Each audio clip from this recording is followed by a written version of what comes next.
Pessoal, eu não sei se vocês estavam ouvindo, porque eu acho que o meu gravador estava desligado. Poxa vida. Então, tá bom. Vou aqui fazer um resuminho do que a gente está tratando, para que eu acho que como que fala? Meu som estava desligado, mas a gente dá um jeito aqui para a gente não ter que fazer outro vídeo e ficar muito extenso para vocês. A gente está tratando de intervenção do amicus curiae na ADI. O que é a ADI? Ação direta de inconstitucionalidade. Para que serve uma ação direta de inconstitucionalidade? Essa ação tem por objetivo levar ao Supremo Tribunal Federal, né, aqui do lado, levar ao Supremo Tribunal Federal o questionamento de leis e atos normativos que são o quê? Incompatíveis com o texto da Constituição. Por quê? Porque, de acordo com essa pirâmide, Kelsen, né, que a gente aprende lá em Direito Constitucional, a Constituição Federal está no topo da nossa pirâmide. E todos os atos normativos, todos os atos abaixo da Constituição, eles precisam guardar o quê? Compatibilidade com o texto dessa Constituição Federal. Ah, professora, mas você está dando aula de ADI, né? Não tem nada a ver o tema. Claro que tem. Não adianta a gente falar de amicus curiae, o porquê que esse sujeito vai entrar na nossa ação, se a gente não sabe sequer que ação é essa. Então, eu estou dizendo a vocês, essa ação direta de inconstitucionalidade vai ser julgada lá no Supremo, diz o 102, inciso 1, e ela visa, né, combater atos, né, leis ou atos normativos que estejam, o quê? Incompatíveis com o texto da nossa Constituição Federal. Beleza, então, para isso que a gente tem uma ADI. E eu disse a vocês que essa ADI é uma ação que não tem parte. Como assim não tem parte? Essa ação ela vai ser interposta por um legitimado, está no 103 da nossa Constituição. O rol do 103 é um rol taxativo. O que é rol taxativo? Não tem outro sujeito que não sejam os sujeitos do 103. E aí eu dei um exemplo. O PGR entrando com uma ação ADI, questionando a validade, questionando a constitucionalidade de uma lei do Estado do Rio de Janeiro.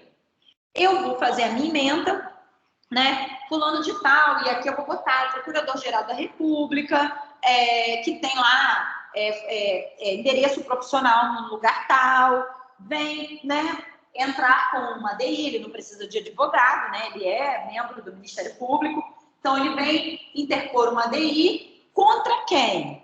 Aqui que está o X da questão e o porquê que a gente tem essa intervenção de terceiro, essa intervenção do amicus curiae, né, lá nas nossas ações de controle de constitucionalidade. Por quê? O que acontece aqui? Como a gente não tem parte, a gente vai dizer que esse processo, esse controle concentrado de constitucionalidade todo, ele é um processo que a gente chama de abstrato. Alguém já escutou falar isso? Controle abstrato de constitucionalidade, controle concentrado de constitucionalidade, é tudo a mesma coisa, né? Concentrado porque está concentrado em um único órgão julgador, Supremo. Abstrato porque ele não tem parte, ele não é um processo concreto, não é um processo subjetivo, onde tem eu e você litigando. Não tem isso. Tem sim um legitimado que vai levar ao Supremo o questionamento de uma lei, um ato normativo, que ele entende estar incompatível com o texto da Constituição. Ah, e o que isso tem a ver, né, agora sim, com a intervenção do amicus curiae? O amicus curiae, essa figura, né, do amicus curiae, ela serve, né, ela foi aí uma expressão latina, né, você vê pela forma como que a gente escreve, como que a gente fala, é uma expressão latina que significa, né, tem por finalidade, né, que significa o quê? Amigo da corte. O que acontece aqui? Como nós estamos diante de um processo abstrato de constitucionalidade, o que significa? Um processo que não tem sujeitos, né, que não tem partes, que não tem um caso concreto, né? Esse processo nosso, ele visa combater uma lei abstrata, uma lei geral e abstrata.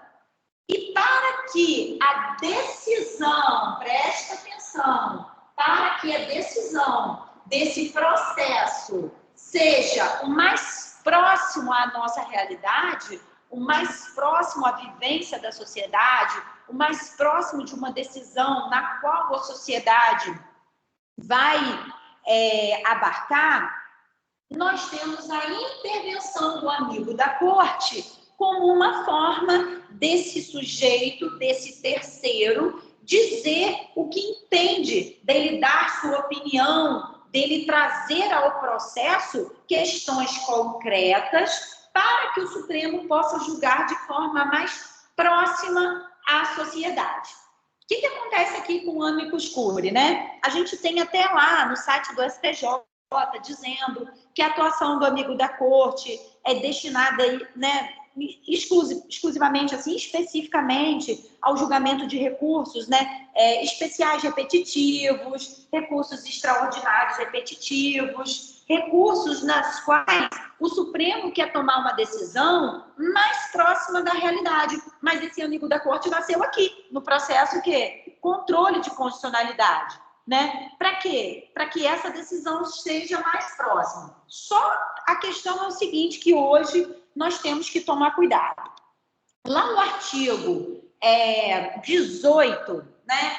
Porque nossa ADI, presta atenção, nossa ADI, ela está prevista numa lei federal. Já tinha dito aqui, já estava até no quadro, né? Lei 9868, uma lei nacional, que trata aí, de 99, que trata aí da ADI. No artigo 18 dessa lei, diz que não cabe nenhuma intervenção de terceiros. Então, o artigo 18 diz que não cabe nenhuma intervenção de terceiros. Porém, lá no 20, parágrafo 1º, 20, parágrafo 1º, ele vai trazer a possibilidade de, quando necessário, uma pessoa, uma associação, uma pessoa jurídica, uma pessoa que tenha uma força para trazer numa audiência pública informações necessárias para que o processo possa ser julgado mais próximo da nossa realidade. E esse sujeito nada mais é do que o quê? O amicus curiae, o amigo da corte. Então, em algumas ações, como, por exemplo, aborto, né? São questões muito difíceis do Supremo julgar. Porque, de um lado, você tem lá a liberdade, a não intervenção na vida privada da pessoa, da mulher, de questões sociais envolvidas, né? Das pessoas que estão aí com mais problemas sociais. De um outro lado, tem uma questão religiosa, tem uma questão civil, porque é o direito do nascituro, perceberam? Então, são questões que a gente diz que são de difícil prolação de sentença. Para que o Supremo julgue, ele precisa ouvir a sociedade civil, ele precisa ouvir as entidades religiosas, ele precisa ouvir as associações que tratam de pessoas, né, que muitas das vezes são afetadas por abortos ilegais, porque a gente sabe que hoje a realidade mesmo, ela nos diz o seguinte, e eu estou longe de concordar com nenhuma posição da gente, citei o aborto porque é aí a questão do momento, né? Uma questão que está sendo muito debatida, mas estou longe, eu não tenho opinião formada, eu tenho um filho, e aí a gente, aquilo que eu estou te falando, a gente pensa de um lado a vida, do outro lado a questão social envolvida. Por quê? Porque a gente sabe que hoje em dia, quem quer fazer um aborto e quem tem dinheiro para fazer um aborto, vai fazer, mas vai fazer de forma o quê? De forma segura, em clínicas que cobram muito para isso, né? Porque são clínicas camufladas, porque são locais camuflados, né? Para que você possa fazer aquele procedimento com segurança e cobram caro por isso. Mas já que cobra caro, não é todo mundo que pode fazer. Então entra uma questão social envolvida, que é aquelas pessoas que não têm dinheiro e que querem fazer o aborto, né, não querem engravidar no momento, porque sei lá por quais diversos motivos, porque aí entram outras questões. Existe pílula, existe métodos contraceptivos. Perceberam como são questões de difícil diálogo, de difícil solução? Né? Essas pessoas vão fazer de forma ilegal, em clínicas clandestinas, que cobram pouco, mas que colocam em risco a sua vida. E a estatística está aí para nos dizer de que isso é realidade. E aí, o Supremo julga como? E eu estou longe de chegar a uma conclusão. Eu não tenho, é um dos poucos temas que, assim, eu posso dizer com segurança, não sei o que seria de mim se eu estivesse no Supremo. Não sei, mesmo que você estude, que você né, pare para estudar, você nunca vai chegar numa decisão assim segura. Mas existem outras decisões, desmatamento, a questão dos índios, né, envolvida a demarcação da terra dos índios, são questões que nascem debates, e esses debates, muitas das vezes, precisam ser aqui dirimidos, né, com a intervenção do amicus curiae, para que o Supremo possa dar uma decisão mais próxima, desculpa, gente, da nossa realidade. O que a gente tem que eu estava dizendo a vocês, a lei proíbe a intervenção de terceiros, mas permite a intervenção do amicus curiae. O problema está hoje no CPC de 2015. Porque o CPC de 2015, lá no artigo 134, 136, por ali, ele diz o seguinte, ele traz o amicus curiae como o quê? Como intervenção de terceiro. Isso não existia até 2015. Aí você, numa pegadinha de prova, amicus curiae, toda intervenção de terceiro, ela é vedada na ADI, nas ações de controle concentrado? Hoje não mais. Hoje, de forma excepcional, você tem uma única intervenção de terceiros permitido no processo de controle de constitucionalidade, qual seja, o amicus curiae. Por quê? Porque o CPC de 2015 trouxe a possibilidade ou trouxe o amicus curiae dentro do capítulo que trata da intervenção de terceiros. Entenderam? Então, cuidado aí com essas questões, são os pontos principais aqui que eu queria tratar com vocês do amicus curiae.